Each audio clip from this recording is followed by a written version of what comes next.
미라클 모닝 애청자 여러분 안녕하십니까? 지난 시간에 이어서 계속하여 성경이란 무엇인가에 대한 이야기를 킹제임스 흠정역 성경 서문에 나와 있는 내용을 낭송과 함께 토막 설명을 해 나가도록 하겠습니다. 먼저 요한복음 5장 39절 말씀을 들어보시기 바랍니다. 요한복음 5장 39절 말씀. 성경 기록들을 탐구하라.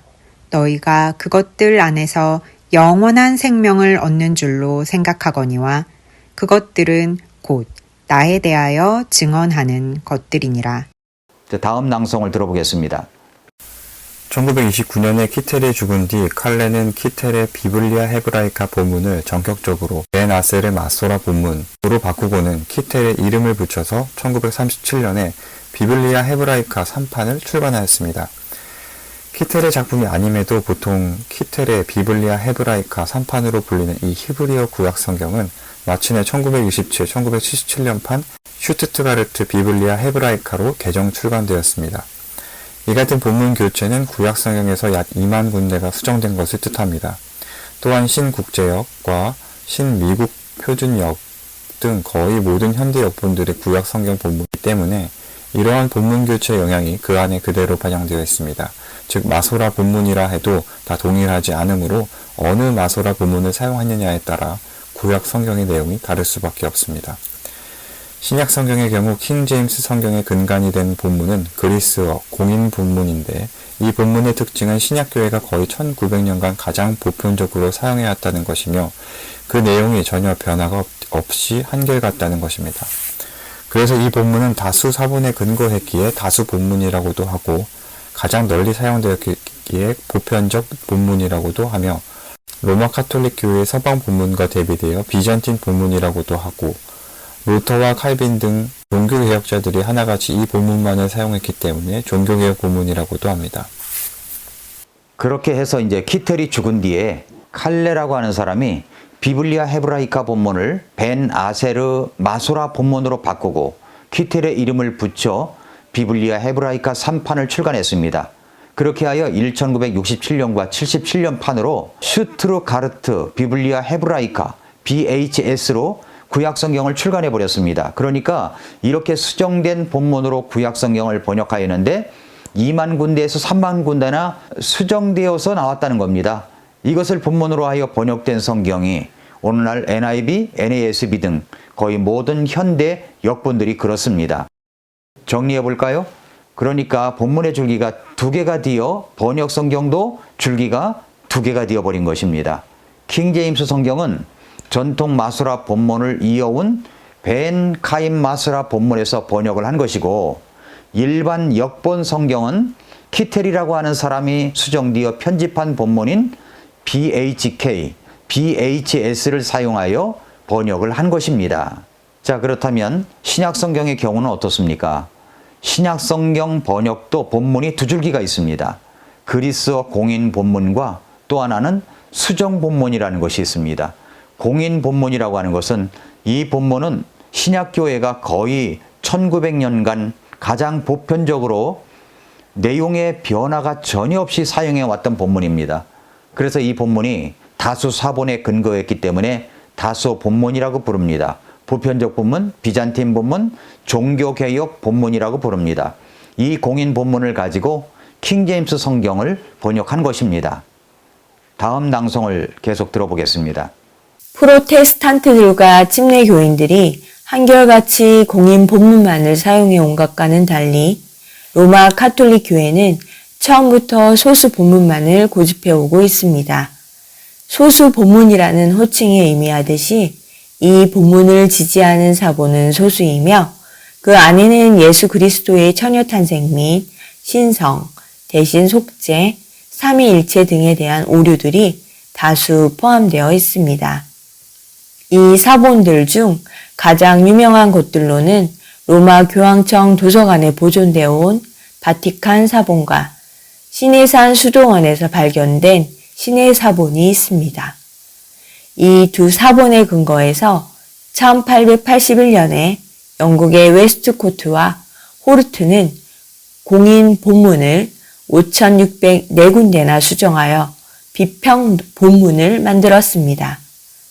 구체적으로 이들이 공인 본문에서 삭제하거나 추가하거나 바꾼 단어는 9,970개이며 이것은 신약 성경 본문에 나오는 14만 521개 그리스 단어의 7%에 해당합니다.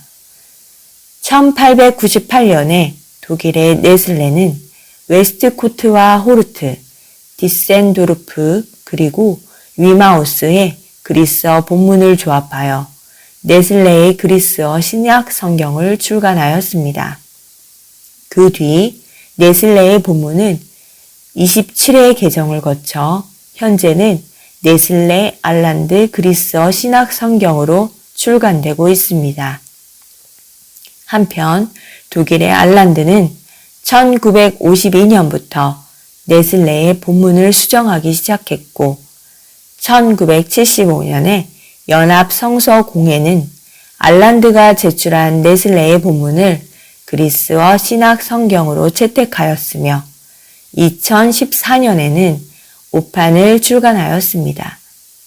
대다수 현대 역본들의 신약 성경은 예외 없이 천주교 소수 본문에서 나온 네슬레의 그리스어 본문에 근거하여 번역되었습니다. 그런데 또 하나 이제 소소 본문, 수정 본문이라는 것이 있습니다. 로마 가톨릭이 고집하며 주장해온 본문입니다. 본문이 어떤 것인가에 따라서 번역은 판이하게 달라집니다. 다수 본문이라고 하는 것은, 다수 사본이라고 하는 것은 공인 본문을 지지하는 사본이 다수라는 의미이고, 소소 사본이라고 하는 것은 이 본문을 지지하는 사본이 소수라는 말입니다. 그런데 천주교는 이 소수 사본을 주장합니다. 그런데 이 소수 사본에는 문제가 있는데 그 문제는 이 소수 사본 안에는 오류들이 많이 포함되어 있다는 것입니다. 어떤 오류냐 하면 예수 그리스도의 처녀 탄생 및 신성, 대신 속죄, 삼위일체 등에 관한 오류 등 다수가 포함되어 있습니다. 소수 사본은 바티칸 사본, 신의 사본 등이 있습니다. 이 사본을 근거로 해서 공인 본문을 무려 5,604군데나 수정을 하고 바꾼 단어만 공인 본문에서 수정하여 바꾼 단어만 9,970개, 신약 성경 전체적으로 볼 때는 7%에 해당되는 14만 521개나 바꾼 사람이 있습니다. 그 사람들이 바로 영국의 호르트와 웨스트코트입니다. 이렇게 하여 수정 본문이 나왔는데 그 본문을 가지고 독일의 네슬레라고 하는 사람이 네슬레의 그리스어 신약 성경을 출간하였고 그 뒤에 네슬레는 본문을 27회나 개정해서 네슬레 알랜드 그리스어 신약 성경으로 출간되었습니다.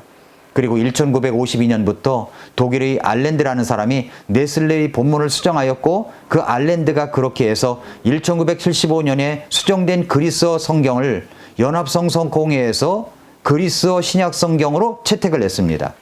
그러니까 정리하자면 대다수의 현대 역본 성경들이 천주교의 소수 본문에서 나온 것이고 네슬레의 그리스어 본문에 근거하여 번역된 것들입니다. 그러나 킹제임스 성경 번역은 순수하게 지켜온 공인 본문만을 가지고 번역을 한 성경입니다. 그렇기 때문에 킹제임스 흠정역 성경과 일반 역본 성경이 다른 것입니다. NIV 성경, NASB 성경, 우리말로 번역된 개역 성경, 개역 개정 성경, 새번역 성경, 표준 새번역 등 모든 성경 등은 모두 소수 사본, 네슬레 그리스어 성경, 호르트와 웨스트코트가 신약 성경 7%나 수정하거나 빼거나 고쳐버린 그 수정 본문을 사용해서 번역된 성경이다 라는 것을 알아야 합니다. 적으로 말해 킹제임스 성경의 내용과 다른 모든 현대 역본의 내용은 그 본문이 다르기 때문에 필연적으로 다를 수밖에 없으며 그 결과 새로운 역본으로 인한 새로운 기독교와 새로운 그리스도인이 생산되고 있습니다. 수백 가지 역본이 출현하면서 이제 사람들은 물건을 고르듯 자기 뜻에 맞는 역본을 선정하고 있으며 하나도 아니고 여러 개를 비치하고 자기 스스로 하나님이 되어 이 구절은 이 역본이 좋고 저 구절은 저 역본이 좋다고 판단하고 있습니다.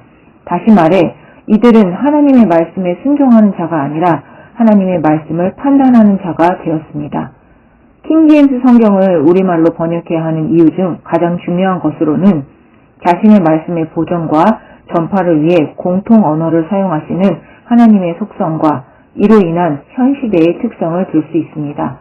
1588년 스페인의 무적 함대가 영국군에 의해 무참히 패배를 당한 후 보잘것없던 섬나라 영국은 온 세계를 지배하는 나라가 되었습니다. 하나님께서는 영국과 미국이라는 두 나라를 통해 두 가지 일, 즉 자신의 선민인 유대 민족을 보호하는 일과 자신의 말씀을 온 세상에 전파하는 일을 수행하게 하시기로 작정하신 것이 분명합니다. 그래서 영국을 통해 구약과 신약이 하나로 합쳐진 성경 전서가 나오게 되었고 중세 로마 카톨릭 교회의 지배하에 암흑시대에 수많은 사람들을 구원하는 복음의 빛이 나오게 되었으며 산업혁명 등을 통해 인류의 복지 증진도 이루어지게 되었습니다. 영어 중심 세계 판도는 해를 거듭할수록 심화되어 이제는 영어 자체가 전 세계의 공통어가 되었다고 해도 과언이 아닐 정도가 되었습니다. 이런 일은 결코 우연히 생긴 것이 아니며 하나님의 심오한 계획 속에 일어난 것입니다. 궁일이 풍성한 하나님께서는 사람들에게 영원한 생명을 주시기를 원하시므로 지난 400년간 영어를 사용하셔서 전 세계의 말씀을 전파해 오셨으며 지금도 번역본을 사용하여 자신의 뜻을 성취하고 계시되 특별히 전 세계의 공통어가 된 영어로 기록된 킹제임스 성경을 표준 척도로 사용하고 계십니다. 1611년 킹제임스 성경이 나오기 이전이나 이후에도 여러 가지 영어 성경이 있었지만 보통 사람들이 읽는 가운데 자연스럽게 하나님께서 권위를 부여해 주신 권위역이라는 호칭을 부여받은 킹제임스 성경만이 영미권에서 거의 독점적으로 사용되었습니다. 킹제임스 성경은 수많은 민족들이 사용하는 수백 개의 언어로 번역되었고 18, 19세기 미국 및 영국의 부흥과 세계복음 전파에 독점적으로 사용되어 수많은 영혼을 구원하였으며 모든 책 중에서 전 세계적으로 가장 많이 팔린 베스트셀러가 되었습니다. 그 결과 성경이라 하면 킹제임스 성경을 의미한다고 해도 과언이 아닙니다.